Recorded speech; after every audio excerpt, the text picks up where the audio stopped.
All right, shifting gears, another return guest. We're starting to work through a lot of the community leaders a couple times on this platform. We have Daniel Bierschwale, the executive director of the Big Sky Resort Tax District, as well as he sits on the committee, I think they call it, of the Big Sky Relief Fund, an incredible effort that was put together when this COVID situation hit, raising a couple $1 million to help service a lot of the needs in the community. Daniel, thank you for joining us today. Thanks for having us. Appreciate it, Eric.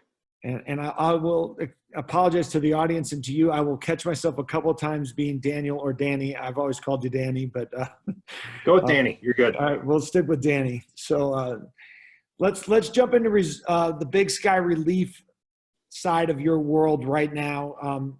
For the audience, for those that aren't familiar, this was an incredible effort that was generated really quickly out of the gate when the COVID situation hit, raising a couple $1 million to address not only some of the needs at the medical center, but also to support locals and businesses.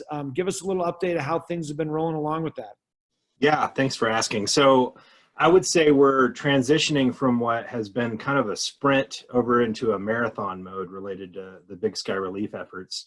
I've been so proud to have worked with all the partners that are involved, both from the funding and resource side. We have all 3 local foundations: Yellowstone Club Community Foundation, Spanish Peaks Community Foundation, and Moonlight Community Foundation, all contributing towards addressing the resources and funding needs that exist within the community, as well as others who are there to support, including Lone Mountain Land Company and Big Sky Resort. So thanks to those efforts. We also have operational partners that have been very active in working to identify what the needs are within the community, and then working with those funding and resource partners to be able to actually address those needs. So we've got folks like the food bank and the fire department and the sheriffs that are all involved in making sure that we're really working towards addressing those needs. So moving away from kind of this sprint of immediately trying to set up the organization, making sure that we're providing weekly notices, bi-weekly notices and notes from our meetings that we were having as a group, and then pushing those out via bigskyrelief.org, is now beginning to transition and throttle back a little bit related to where COVID-19 is in Big Sky and in Gallatin County. And we're beginning to shift into this mode of kind of a marathon and working towards making sure that we're addressing the needs, but still keeping the group assimilated and there to respond if any surge were ever to occur. Yeah. Well, and like I said, it was an impressive feat, and Big Sky always impresses me with some of the things that we can pull off as a community without having that, a governance. We kind of put this together ourselves. A couple $1 million for this effort is a massive number. I've seen press from big cities like LA and San Diego that don't put together these types of targeted relief fund dollars. Can you release any information of how much money has been spent or not spent, but and gone out to the community? Yeah, sure thing. So over $2 million has been committed amongst the joint efforts, both the philanthropic partners and the resort area district, which are public dollars. We have been able to, and there's a couple of different elements that relate to the Big Sky Relief efforts. So between both the foundations and the resort tax dollars, we were able to secure multiple ventilators and expand the services here in Big Sky, but the foundations were also able to support through their dollars an expansion of the quantity of ventilators that are up in Bozeman Deaconess. We were able to actually assimilate that $1 million fund that was able to support the medical and health and ensuring that our community is safe and healthy. And then we were also able to assimilate some resources that were available for individuals. So over 174 grants have now gone out to individuals and families that are located within the Big Sky Resort Area District.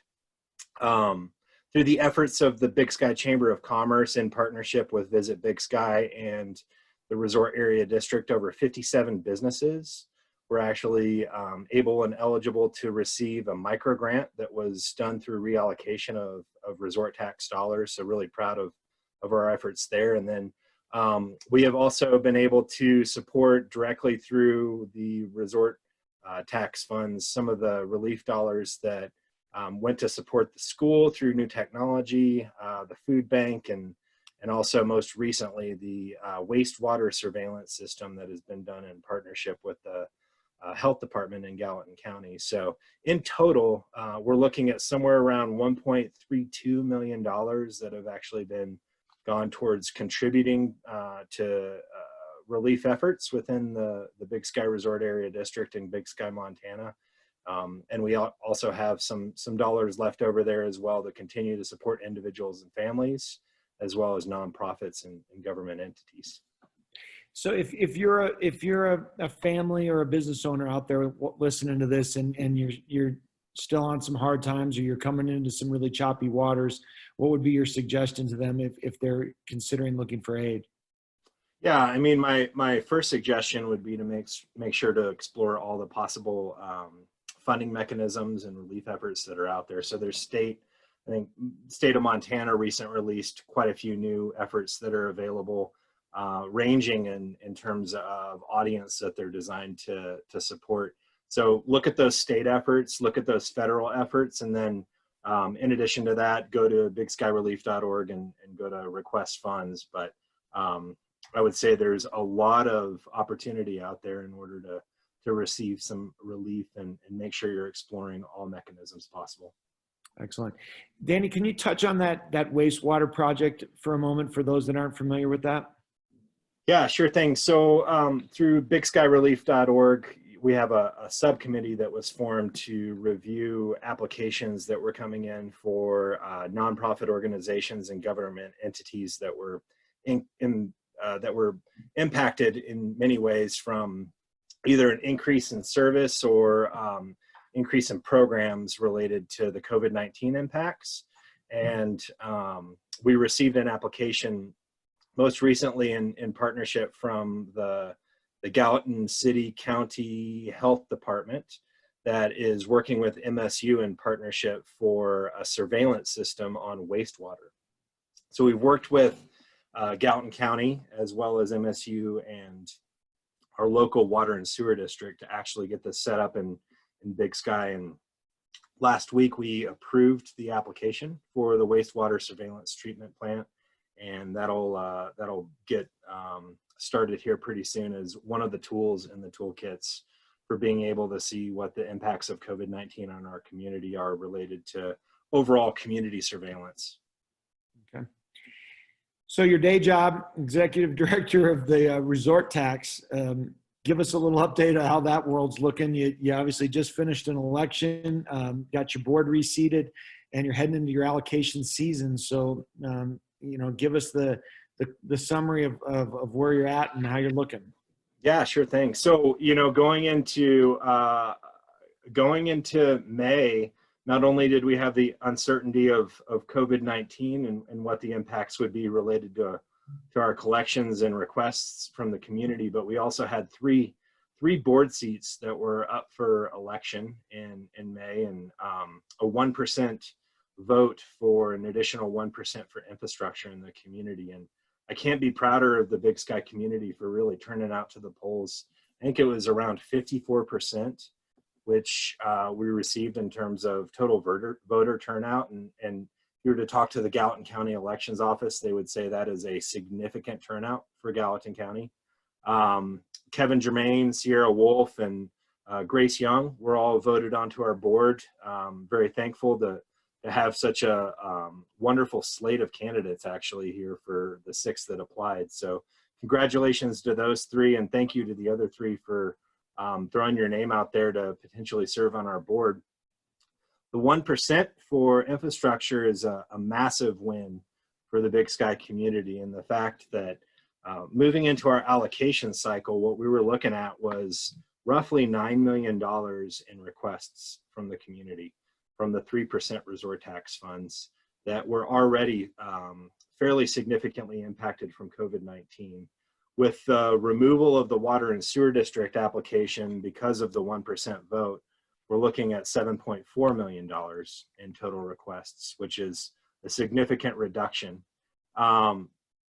our board set forth, as soon as this thing kicked in, with a subcommittee to actually go out and interview many people throughout the community, region, and nationwide, actually.